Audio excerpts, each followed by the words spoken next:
오늘 은혜 받으실 하나님의 말씀은 구약성경 시편 63편 1절에서 11절까지의 말씀입니다.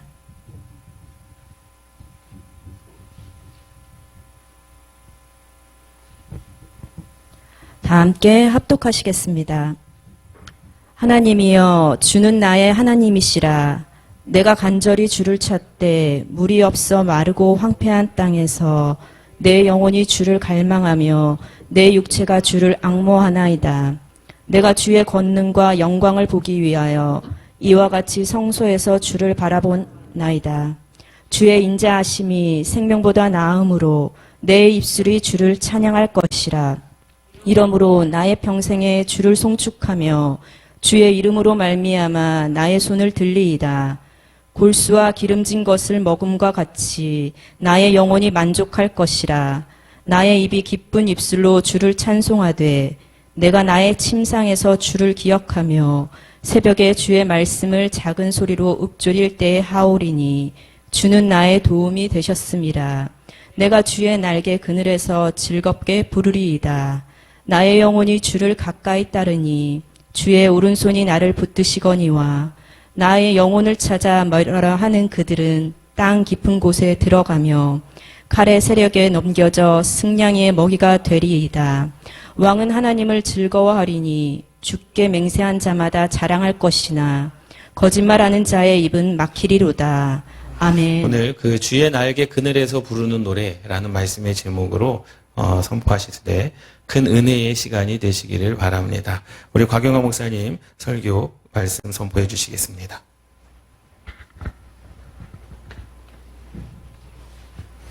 할렐루야. 네, 오늘 이 강단에 서서 여러분과 함께 말씀을 나누게 되어서 굉장히 행복합니다. 저희가 지금 3대째, 저는 3대째 믿음의 가정인데, 저희 가정의 믿음의 뿌리는 저희 외할머니이십니다. 외할머니께서 70여 년 전에 예수를 처음 믿고, 감리교 신자였습니다. 그래서 강원도 쪽에 교회들을 굉장히 많이 개척하셨는데, 그 중에 한 교회에서 저희 아버님이 지금 40년 넘게 목회를 하고 계십니다. 그래서 제 믿음의 뿌리는 감리교입니다. 프랑크푸르트에서 열렸던 코스트에서 우리 오 목사님 설교를 듣고, 제가 굉장히 교회가 궁금했고, 오 목사님 사역이 궁금했는데, 오늘 이렇게 하나님께서 제게 특별한 선물을 주셔서 여러분과 함께 말씀을 나누게 되었습니다. 항상 선교사로서의 모토는 나는 내가 할 수 있는 사역은 순종뿐이고 내가 순종할 때 하나님이 나를 통해서 하나님의 사역을 진행하신다라고 생각을 합니다. 오늘 콘트라베이스 시선이라는 찬양 속에 나오는 그 가사처럼 우리가 하나님께 시선을 두었을 때 전능하신 하나님의 능력이 우리에게 임하실 것이고 그래서 우리의 마음은 하나님의 역사가 되고 하나님의 나라가 되고 하나님이 우리를 통해서 그의 일을 진행하신다 하는 이 가사가 너무 제 마음에 깊이 있게 와 닿습니다. 저는 프라하에서 문화 선교를 하고 있습니다. 프라하는 문화적인 수준이 굉장히 높은 곳이고 또 유명한 작곡가들이 체코 국적을 갖고 있죠. 드보르작, 그다음에 스메타나, 야나책 같은 유명한 작곡가들이 체코 사람입니다. 그래서 저는 문화를 가지고, 문화예술을 가지고 복음을 증가하는 전략을 세웠고 그 전략을 가지고 지금 계속해서 사역을 하고 있습니다. 문화적인 수준이 높다는 것은 그 문화가 복음의 진보에서는 약점이 되는 걸 의미합니다. 왜냐하면 그들은 문화예술가들에게 마음이 오픈되어 있기 때문에 그 오픈된 마음 속에 복음을 가지고 들어가기가 쉽다는 얘기입니다. 그래서 그 어떤 전략보다 문화예술을 통해서 복음을 증가하는 사역을 지금 하고 있고, 특별히 이제 K-팝이나 한류, 그 다음에 합창, 그 외에 다양한 사역으로 복음을 증가하고 있습니다.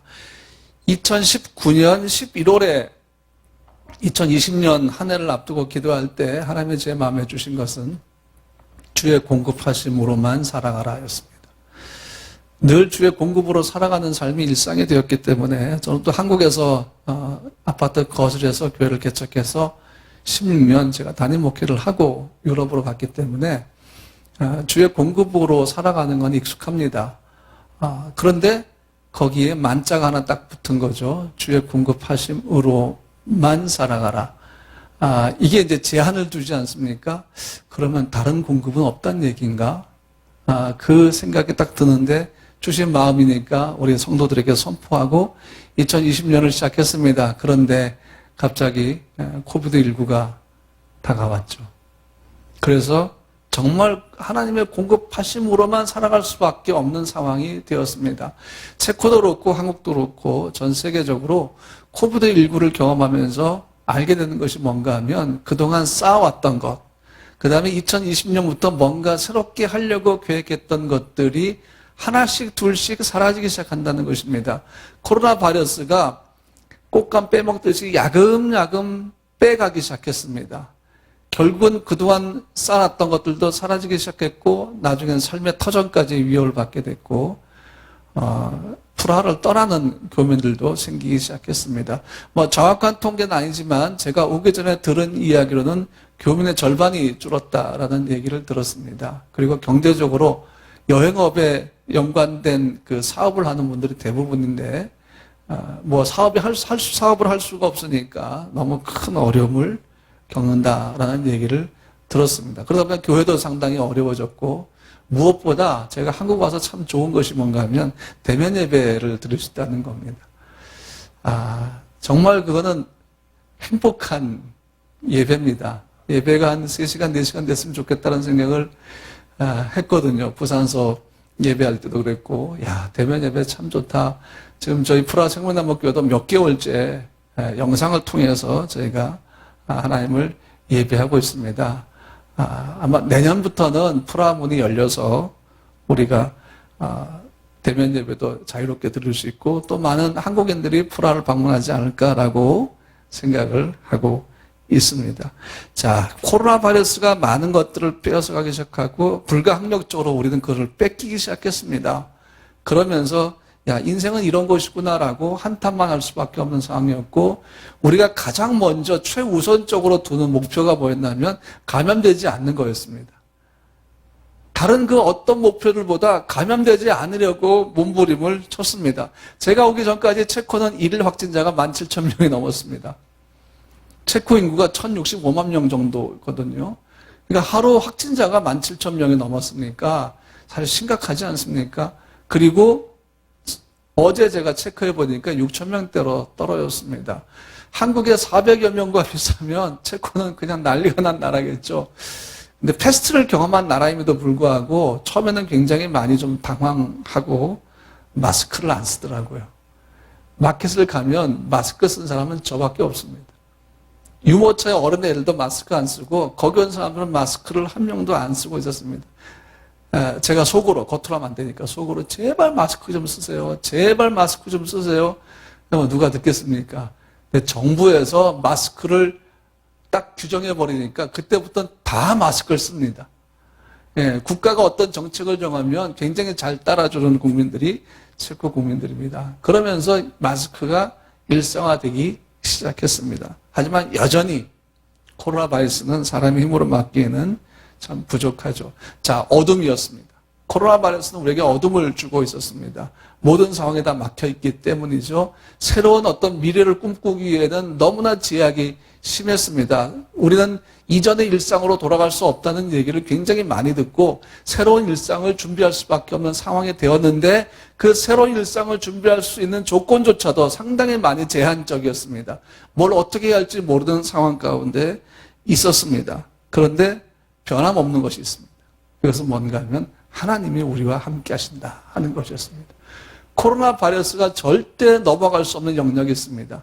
코로나 바이러스가 절대로 손댈 수 없는 영역이 있습니다. 그것은 바로 하나님이 우리와 함께 하시는 영역입니다. 이 한낱 바이러스가 하나님의 전능하심을 어떻게 대적할 수 있겠습니까? 하나님이 우리를 보호하시는 것은 어떤 상황 속에서도 변함이 없다 하는 것을 우리가 오히려 발견할 수 있는 시간이 되었다고 저는 분명히 믿습니다. 그래서 이 기간은 우리가 코로나 바이러스가 약화되었을 때에 새로운 전략을 수립하는 기회다라고 생각을 하고 지금 기도하면서 그것을 준비하고 있습니다. 그 속에서 변함없이 느끼는 것, 오늘 우리가 다윗의 시를 통해서도 발견하는 것이 뭡니까?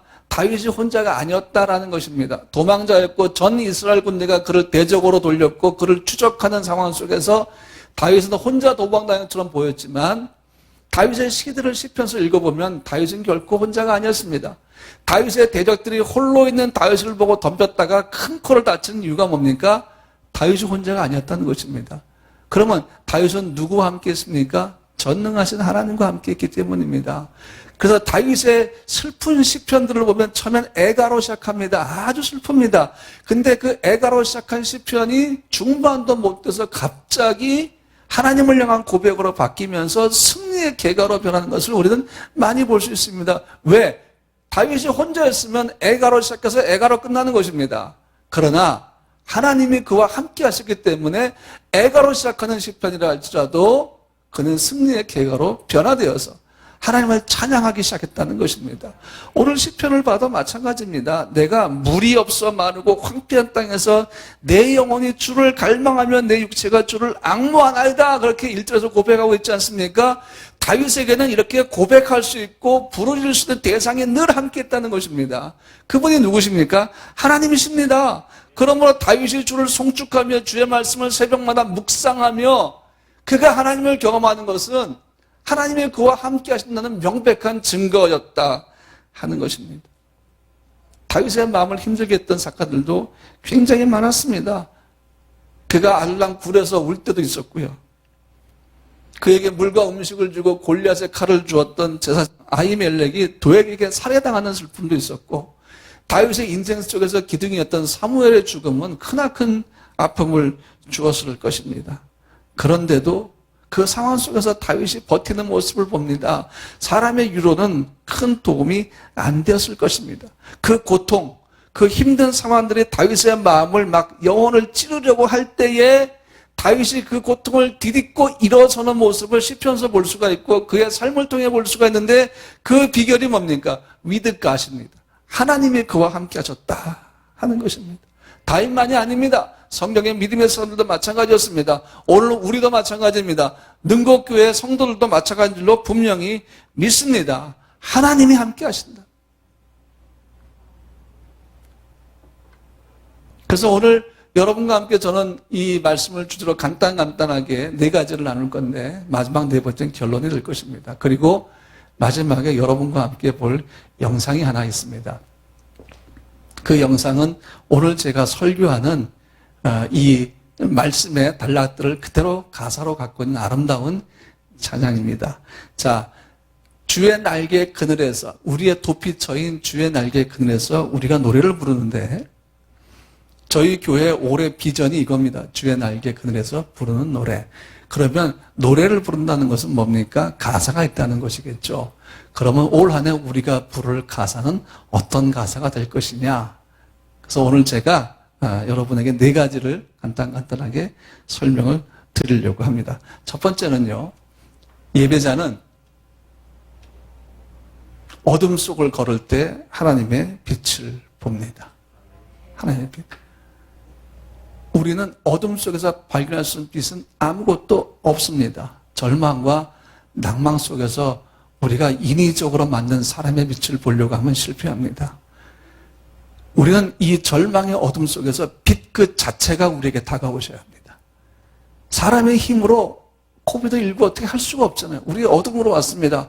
아무리 백신 만들고 치료제 아직도 나오지 않지 않습니까? 좀 더 시간이 걸릴 것입니다. 근데 갑자기 신종 바이러스가 또 터져 나왔습니다.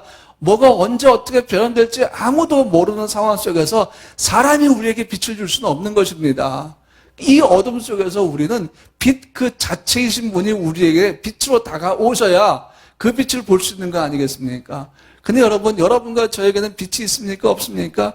있습니다. 인공빛이 아닙니다. 그분은 그냥 빛 자체이시고 그 빛은 생명의 빛이시기 때문입니다. 그분이 어둠 속으로 딱 오셨습니다. 우리 어둠 속에 같이 계십니다. 그러므로 우리는 겉으로 보기에는, 사람이 보기에는 어둠 속에 있으나 실제적으로 영적으로 바라보는 우리의 현실과 실제는 무엇입니까? 빛 가운데 있다는 것입니다. 할렐루야. 하나님이 그 빛으로 우리와 함께 하시기 때문에 아무리 세상이 어두워도 우리가 걸어가는 빛은 뭡니까?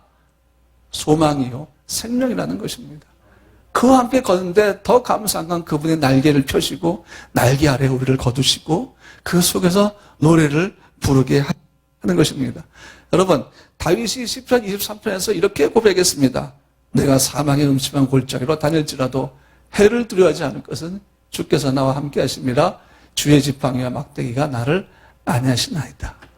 이 찰마웨트 사망의 음침한 골짜기는 100% 공격이 있습니다. 원수가 숨어서 우리가 들어오기만 기다리고 있습니다. 들어가면 공격을 받게 되어 있습니다. 이거는 뭐 피할 수도 없습니다. 우리의 의지만 상관없이 이미 원수는 우리를 공격하려고 그 속에 잠복해 있습니다. 그런데 다윗이 뭐라 합니까? 들어간다는 얘기죠. 들어가는데 해를 두려워하지 않을 거다라고 이렇게 얘기를 합니다. 왜 그렇습니까? 주께서 나와 함께 하십니다. 빛이신 그분이 나와 함께 하시고 나의 산성이요 반석이요 요새시요 돕는 손길 되시는 그 하나님이 나와 함께 하기 때문에 나는 해를 두려워하지 않을 것이다. 이렇게 고백합니다. 그 말은 무슨 말입니까? 원수가 나를 공격하려고 100가지, 200가지, 300가지 전략을 세우고 빈틈없이 나를 치려고 그 속에 숨어있다 할지라도 하나님은 그 모든 것들을 무기력하게 만드실 것이고 그분은 어둠을 드러내셔서 그 정체를 드러내실 것이고 하나님의 권세로 물리치실 것이고 하나님은 나를 보호하셔서 사망의 음침한 골짜기를 내가 지나갈 것입니다 라고 확신을 가지고 조금의 의심도 없이 확신을 가지고 고백하는 고백이 시편 23편 4절이 아니겠습니까? 여러분, 예배자들은 아무리 어려움이 닥쳐도 어둠이 다가와도 그 속에서 반드시 하나님의 빛을 보게 돼 있다는 것입니다. 우리의 시선은 어디에 있습니까? 코로나 바이러스가 있습니까? 우리의 두려움은 코로나 바이러스가 있습니까? 아닙니다. 우리의 두려움은 여호와를 향하는 경외함으로 바뀌어서 그분에게 있다는 사실입니다. 우리의 시선이 어디에 있습니까? 하나님께 있다는 것입니다. 그러므로 빛이신 그분이 우리와 함께 걸어가시는데 어둠의 존재가 우리의 두려움의 대상이 될 수 있습니까? 우리의 삶을 위축시킬 수가 있습니까? 아닙니다. 하나님이 우리와 걸어가시고 그의 섭리에 따른 계획대로 우리의 삶을 진행하실 것이기 때문에 우리의 삶에 막힘이 없다는 것입니다. 세상적인 생각을 가지고 나의 계획과 나의 생각을 가지고 세상에서 살아가면 많은 것들이 막힙니다. 그렇죠? 세상의 화려함으로 우리를 감싸려고 하다 보면 우리에게서 주의 빛은 나타나지 않는 사실입니다. 어떤 분이 묻습니다. 목사님, 체코는 어떤 나라입니까? 체코에서 선교하시니까 어때요? 체코를 뭐라고 생각하세요? 이렇게 물을 때가 있어요. 그러면 제가 체코는 제 경험에 의해서 말씀드리면 프라하와 체스키 크름노프의 화려함에 너무 가려져 있다. 체코를 제대로 알려면 프라하와 체스키 크름노프의 빛을 걷어내면 커튼을 열듯이 옆으로 싹 밀어내면 그때 체코가 바로 보인다. 제가 이렇게 설명을 합니다. 세상의 영광이 우리 안에 계신 그리스도의 빛을 가릴까 두려운 마음이 듭니다. 그럴 때마다. 물론 화려한 도시입니다. 천년의 고도입니다. 처음에 프라 갔을 때, 야, 천년의 고도. 내가 이 까를교를 걷다니. 내가 불타바 강가를 걷다니. 내가, 맘만 먹으면 언제든지 프라성을 볼 수 있다니. 야, 천년의 고도. 감동을 받았습니다. 그런데 문득 드는 생각. 우리나라는 5,000년 역사인데. 5,000년 유구한 역사를 가진 한국인인 내가 1,000년 역사에 내 마음을 뺏길 수가 있나? 갑자기 그 생각이 딱 들더라고요. 그래가지고 프라하에 대한 사랑은 제가 있어요. 선교사이기 때문에. 근데 우리나라보다 더 좋다라는 생각은 제가 그때부터 안 하게 됐습니다. 그리고 선교의 대상으로 그 나라가 보여서 지금도 문화를 통해서 열심히 사역을 하고 있습니다. 아, 프라 사니까 너무 좋으시겠어요? 좋죠. 맘만 먹으면 구시가지 광장 가서 야누스 야누스와 군상들 동상 앞에 서 있고, 틴상담도 바라볼 수 있고, 천문시계, 그거 뭐 맘만 먹으면 매일 가서 볼 수가 있고. 그래서, 돈을 내고 관광을 오는 곳에 사니까 좋으시겠어요? 그렇게 말씀하시면, 예, 좋습니다. 물론 좋죠. 왜 싫겠습니까? 그런데 저는 투어리스트가 아닙니다. 저는 거기에 살려고 간 것이 아닙니다. 선교하러 갔습니다. 체코와 프라하는 여행하기엔 정말 좋은 곳입니다. 사는 거 좀 힘듭니다. 외국 살아본 분은 아시겠지만 외국서 사는 것, 특별히 관광으로 화려한 나라에 사는 거 만만치 않습니다. 지금 자꾸 법적으로 규제가 더 강해지고 있어서 저희도 이제 3월 달에 다시 비자 연장해야 되는데 상당히 상황이 어렵게 흘러가는 것을 봅니다. 사는 거 쉽지 않습니다. 더 어려운 게 뭔지 아십니까? 선교하는 거. 복음을 전하는 거, 그거 진짜 어렵습니다. 그런데 포기할 수가 없습니다. 왜? 받은 사명이 그거니까. 다음 세대들을 위해서 어떻게든 사역의 바탕을 마련해야 되기 때문에 버티고 또 버티면서 선교하고 있습니다. 저는 프라하 시내를 걸으면 2만 보 걸음 기도를 일주일에 한 두세 번 합니다. 프라하 시내에서 거의 2만 보, 2만 3천 보를 걸으면서 기도 포인트를 정해놓고 거기서 계속 기도하고 찬양하고 하는 사역을 하고 있습니다. 프라하는 저에게 그런 도시입니다. 화려한 관광의 도시가 아니라 죽어가는 도시입니다. 생명의 예배가 회복돼야 할 도시입니다. 그래서 제게 주어진 사명을 늘 기억을 하고 있고 우리 교회도 마찬가지입니다. 여러분도 마찬가지일 것입니다. 교회에 주신 하나님의 사명이 분명히 있기 때문에 하나님이 이 교회를 통해서 84년 전부터 시작하신 그분의 섭리와 계획을 지금도 이뤄나간 줄로 믿습니다. 여러분과 저 교회자로서 꼭 기억해야 할 것은 뭡니까? 빛이신 하나님이 우리와 함께 하신다 하는 것입니다. 시편 91편 3절로 4절 말씀 보니까 시편 기자가 이렇게 고백합니다.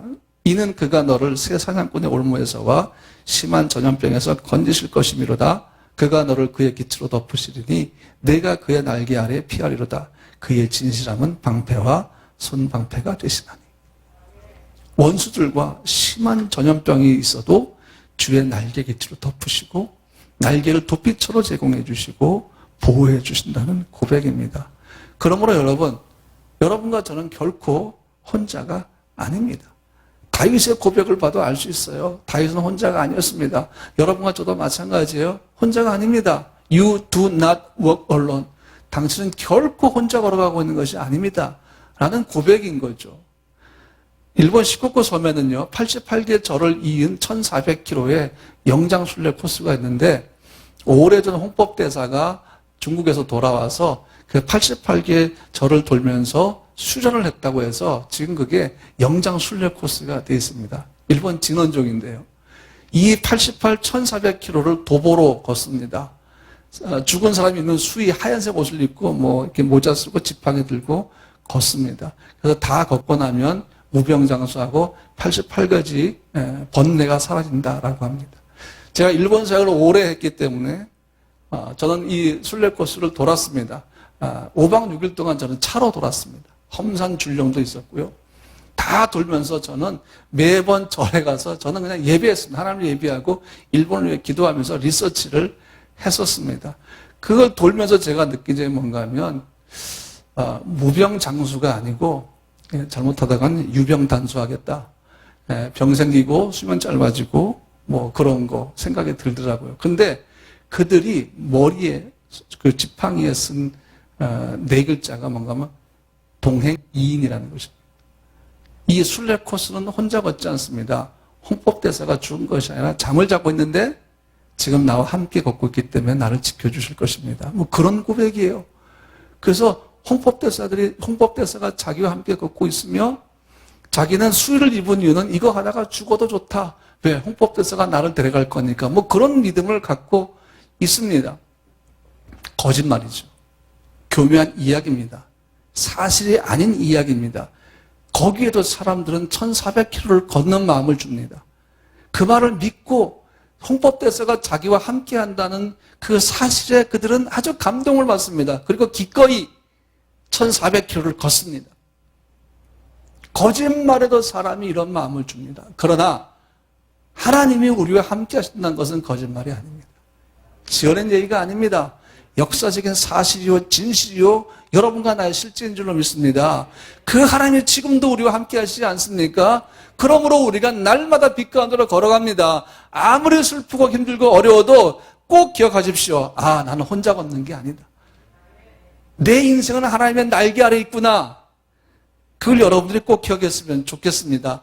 여러분, 이 사실을 알지 못하고 깨닫지 못하면 심각하게 우울해지고 마음이 힘들어지기 시작합니다. 여러분, 무슨 일이 있어도 기억하십시오. 시편 27편 1절 말씀에 이런 말씀이 있습니다. 여호와는 나의 빛이요 나의 구원이시니 내가 누구를 두려워하리요? 여호와는 내 생명의 능력이시니 내가 누구를 무서워하리요? 그렇습니다. 오늘 여러분이 혼자 온 것처럼 보이지만 하나님이 여러분과 함께 하십니다. 이 자리에 오늘 우리가 불렀던 임재란 찬양처럼 하나님이 임재해 계십니다. 여러분 삶에 그 하나님이 임재해 계십니다. 여러분 가정과 손대는 모든 것들과 삶의 자리에 하나님이 함께 하실 줄로 분명히 믿습니다. 오늘 우리가 설교를 마친 후에 함께 볼 그 영상 가운데 이런 가사가 나옵니다. 당신이 어두운 길을 걸을 때 당신의 길을 인도하는 하나님의 빛을 볼 수 있기를. 얼마나 놀라운 축복입니까? 오늘 저는 이 가사로 여러분을 축복하기 원합니다. 여러분 삶에 올해 혹시 어둠 속을 걸어갈 때가 있다면, 아니면 어쩜 지금부터 벌써 어떤 어둠이 여러분을 덮고 있다면, 여러분이 여러분의 길을 인도하시는 하나님의 빛을 볼 수 있기를 주의 이름으로 축복합니다. 두 번째는요, 슬픔으로 가득한 시간 속에서도 종달새 노래를 듣는다 하는 것입니다. 예배자들의 모습이죠. 여러분, 힘들고 어려운 상황에 되면 귀가 막힙니다. 왜냐하면 마음의 여유가 사라지기 때문입니다. 마음이 슬퍼지고 힘들어지고 고통스러워지게 되면 제일 먼저 막히는 게 귀입니다. 주의 음성을 들을 수가 없습니다. 노래를 들을 수가 없습니다. 왜? 마음의 평안과 여유가 다 사라졌기 때문입니다. 그러나 예배자들은 종달새 노래 같은 노래를 충분히 들을 수 있다는 것입니다. 종달새입니다. 여러분 보신 적이 있습니까? 작은 새지만 아름다운 울음소리를 냅니다. 근데 여러분, 우리의 삶이 주님의 날개 그늘 아래에 있다면 아무리 큰 슬픔이 와도 여러분과 나의 귀를 막지 못합니다. 어둠이 와도 여러분과 나의 마음을 어둠 속에 가두지 못합니다. 세상에서 가장 큰 슬픔은 죽음이죠.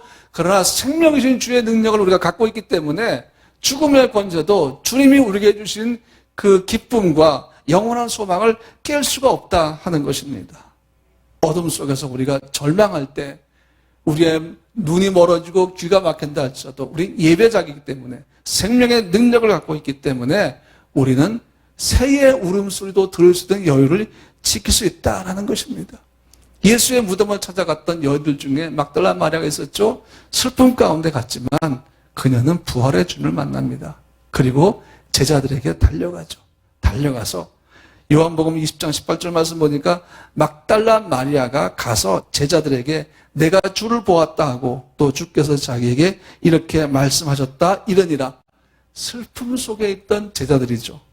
비통함에 빠져있던 제자들입니다. 그런데 막달라 마리아가 가서 종달새 노래처럼 아름다운 소식을 전합니다. 주님이 살아나셨어요. 주님이 부활하셨습니다. 내가 그 주님을 만났습니다. 라는 것이죠. 올해 여러분과 나의 마음에 슬픔이 가득한 시간들도 있을 것입니다. 왜? 그게 인생이거든. 그게 살아가는 길입니다. 늘 즐겁고 늘 행복하지는 않을 것입니다. 그런데 여러분, 평안은 주님이 우리에게 주시는 것이고 우리가 지켜가야 할 것입니다. 평안은 지키는 것입니다. 그냥 빼앗겠다고 주지 않는 게 아니라 세상에 줄 수 없는 평안을 주님이 우리에게 주시면 우리는 그것을 어떻게 합니까? 지키는 것입니다. 주님이 지킬 힘을 주신다는 말씀이죠. 인생을 살아가면서 힘들고 슬픈 일 굉장히 많겠죠. 그런 그 속에서 하나님은 우리의 마음에 평안을 주셔서 우는 새의 울음소리도 듣게 하실 줄로 믿습니다. 올 한 해 여러분 모두가 다 합창단이 됐으면 좋겠어요. 성가대가 됐으면 좋겠습니다. 소프라노, 엘토, 테너, 베이스, 메조소프라노, 바리톤 다양한 파트들이 있겠지만 여러분 삶의 자리에서 여러분 인생이 한 파트의 노래가 되어서 그 노래가 능곡감리교회 성가대 합창단의 노래가 되는 것이죠. 그래서 여러분이 아름다운 화음을 가지고 하나님을 예배하게 될 줄로 믿습니다. 슬픔의 가사도 있겠지만 하나님은 그 노래를 부를 때에 다윗의 시처럼 기쁨으로 분명히 받고 주실 것입니다. 프랑스 화가인 브레튼이 그린 그림 가운데 종달새 노래라는 그림이 있는데요. 왼쪽에 있는 그림이 그 화가의 그림이고, 오른쪽에 The Song of the Lark이라는 그 소설책 표지인데, 여류 소설가 윌라 캐더가 그 프랑스 화가 브리튼이 그린 그림을 감동을 받고 쓴 소설인데 피아니스트 한 여성이 나중에 보컬의 재능을 발견하고 뉴욕에서 메트로폴리탄 오페라 하우스 공연을 하게 된다는 그런 이야기를 담았습니다. 그런데 이 그림의 영감을 받아서 영국 리버풀 FC가 있습니다. 리버풀 축구단이죠. 어제였나요? 토트넘하고 했는데 3대1로 토트넘이 졌습니다. 바로 그 리버풀 그 구단입니다. 일단 우리 영국 축구 그럼 무조건 손흥민부터 시작을 하니까 오늘도 제가 변함없이 손흥민 얘기를 합니다.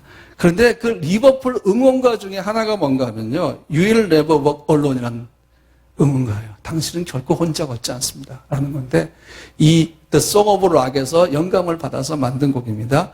이 응원가 속에 이런 가사가 있어요. 폭풍 속에 홀로 걷더라도 고개를 당당히 들고 어둠을 두려워하지 마라. 그 폭풍이 끝나면 금빛 하늘이 펼쳐지고 종달새가 달콤하게 은빛으로 지저길 테니까. 그랬습니다.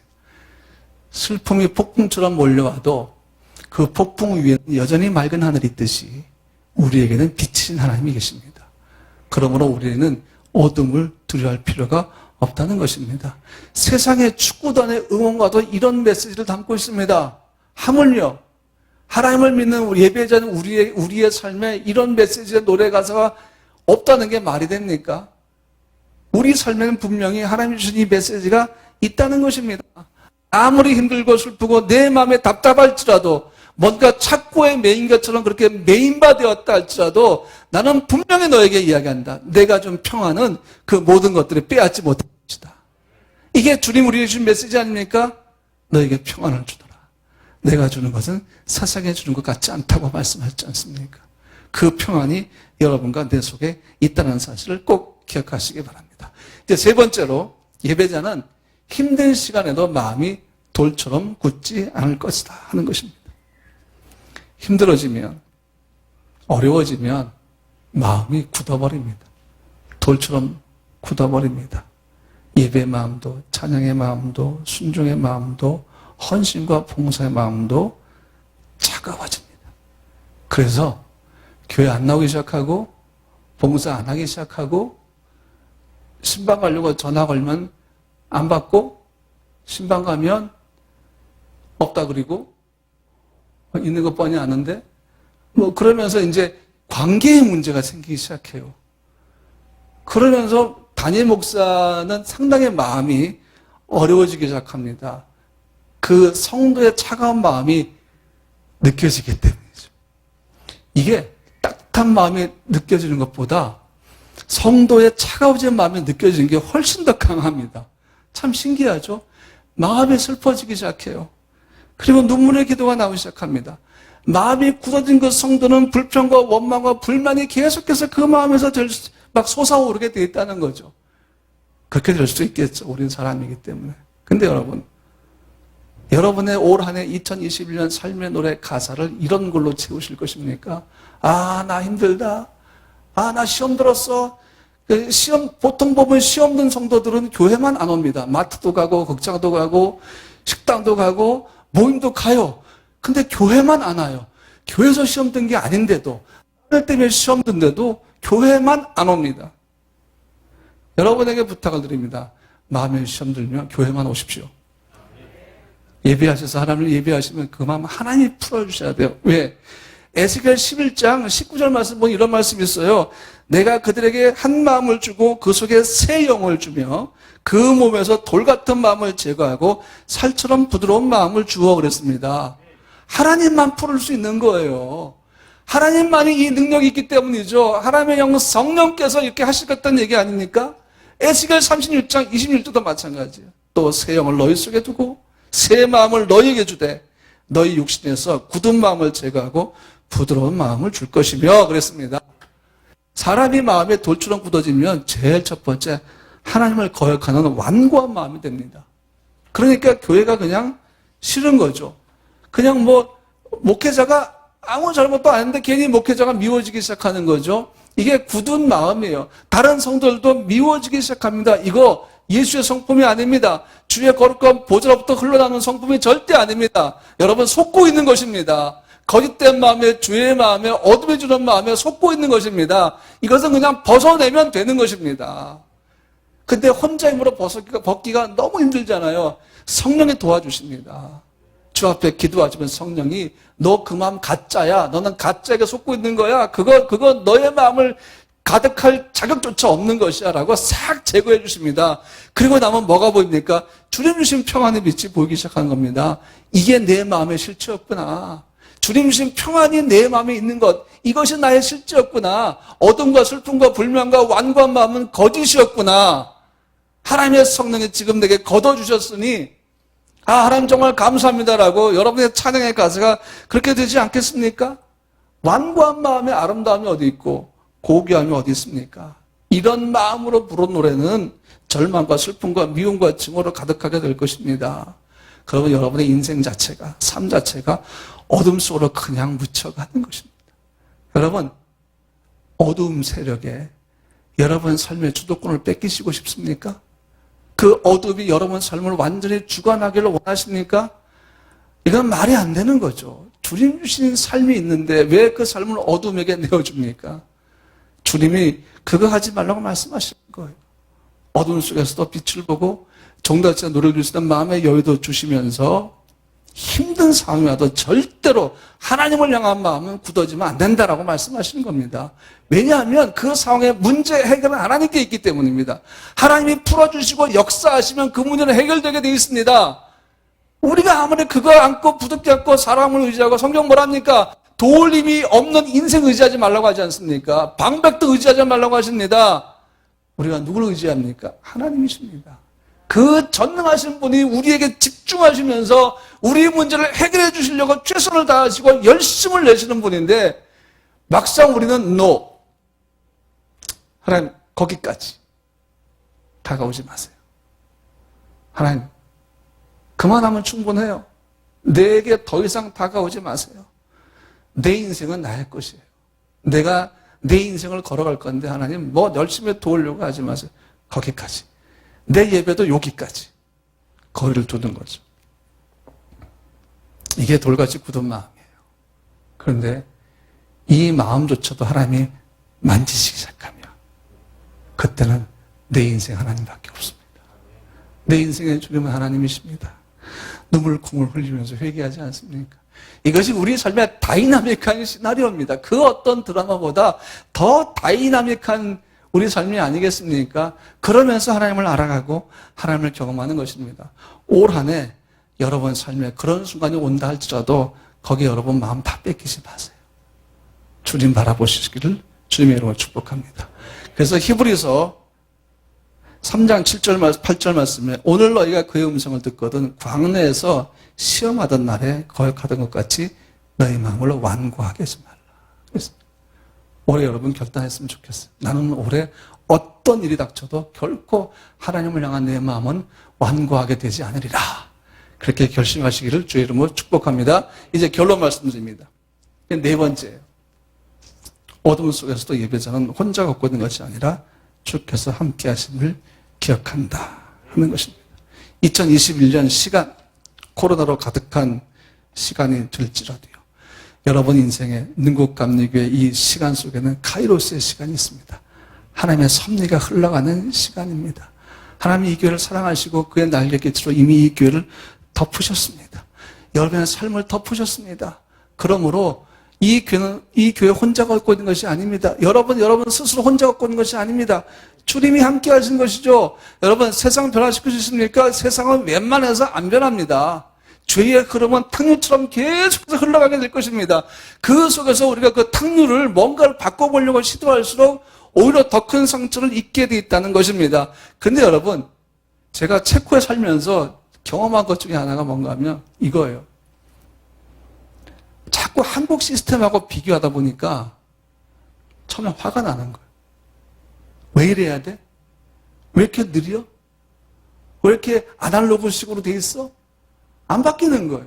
마트를 가도 한국은 고객이 왕인데 뭐 지금은 그게 좀 아니죠. 예.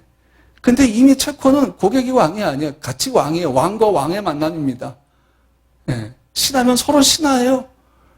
그래가지고 여기 종업원이 옆에 전화로 막 개인 통화하는데 이렇게 와도 대꾸도 안 해요. 자기 통화한다는 거죠. 그리고 어떻게 돼요? 기다려야 돼요. 그냥 이렇게. 예, 순종하는 마음으로 양같이 변해서 이렇게 기다려야 돼요. 그래서 그 종업원님께서 개인 통화 마치고 일을 처해주면 감사함으로 받아야 돼요. 한국 같으면 난리 나죠. 막 별폭탄 쏟아붓고 막 댓글 막 도배하고 막 그러지 않습니까? 체코는 그게 없어요. 이게 뭐예요? 세계관이 다르기 때문이죠. 우체국도 마찬가지죠. 기다림이 일상화되어 있습니다. 그냥 기다리는 거예요. 불평이 없습니다.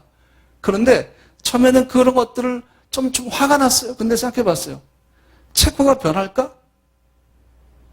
체코가 한국처럼 변할까? 아니라는 거죠. 체코가 내가 원하는 시스템으로 변하기 전에 내가 체코식으로 바뀌는 게 더 빠르겠구나. 그 생각이 딱 들면서 그때부터 마음의 불안과 이게 분노가 사라지기 시작했어요. 그래서 지금 저는 가도 아무렇지도 않아요. 그냥 뭐 가서 기다려도 아무렇지도 않고 늦어도 아무렇지도 않습니다. 세상이 그렇습니다. 세상이 여러분에 맞게 변할 줄 아십니까? 아니요. 안 변할 겁니다. 제일 좋은 게 뭐예요? 우리가 변화되는 거예요. 어떻게? 하나님의 예배대로 더 온전하게. 그래서 세상의 주도권을 하나님이 역사하시도록 만드는 거죠. 그게 2021년이 될 줄로 믿습니다. 코비드는 계속되어도 우리는 예배자로서의 변화된 삶을 갖고 있으면 세상의 어둠 속에서도 주와 함께 승리의 걸음을 걸을 줄로 믿습니다. 이제 마지막으로 여러분과 함께 이 영상을 보기 원합니다. 서울 모태트 청소년 합창단이 올 1월 달에 일본에서 열리는 합창 컨퍼런스에 출품한 영상인데 아주 아름다운 찬양이에요. 오늘 여러분 이제 보시면 제가 했던 설교의 그 단락의 내용들이 여기 있는 것을 보게 될 겁니다. 아름다운 찬양 여러분과 함께 보도록 하겠습니다.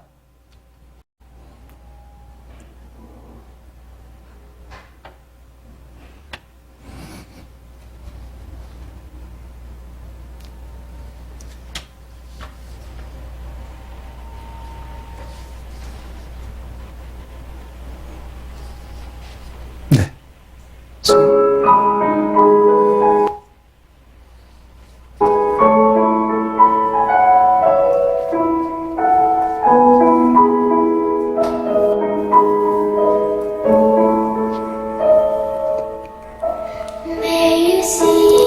당신이 어두운 길을 걸을 때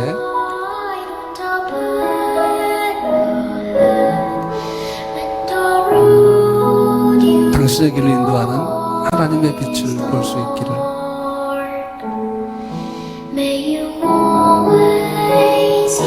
당신의 슬픔에 잠겨있을 때에도 종달새의 부드러운 노래를 들을 수 있기를.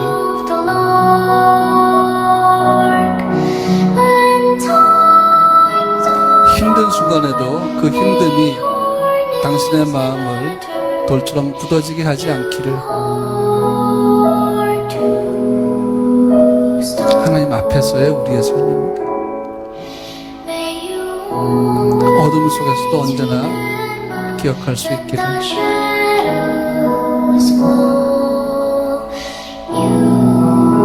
당신이 혼자 걸어가는 것이 아니라는 것을.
세 가지 기도했으면 좋겠습니다.